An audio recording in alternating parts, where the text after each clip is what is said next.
I want to talk to you about vocal variety, the quality of your voice. And many of you will know that non-verbal communication matters, our gestures, our face, our voice also matters.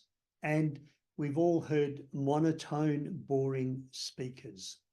Now, not all of us, including me, have that natural radio quality, rise and fall, intonation, beautiful voice to listen to. In fact, my voice is rather monotone and boring.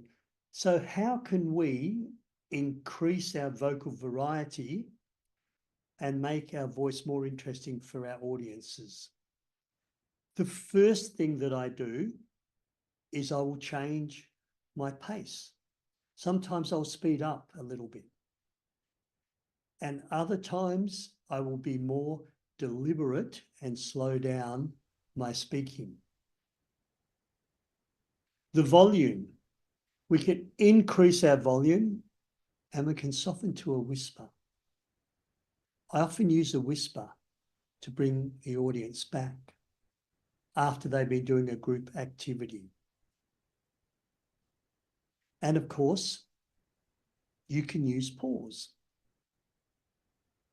Use of pause strategically and to create impact, and also to leave people time to think with what you've just said.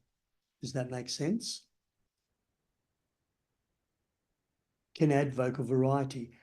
And finally, you can emphasize particular words. When you emphasize those words, that can add a little bit of interest to what you're saying as well. So I don't have a radio quality of voice. I have a rather boring voice, but by changing my pace, increasing, decreasing my volume to a whisper, using pause strategically and emphasizing certain words, I can create some sort of vocal interest for my audience and for my listeners. Remember, your voice matters. What can you do to increase your vocal variety? This is Peter Dew, public speaking trainer and coach.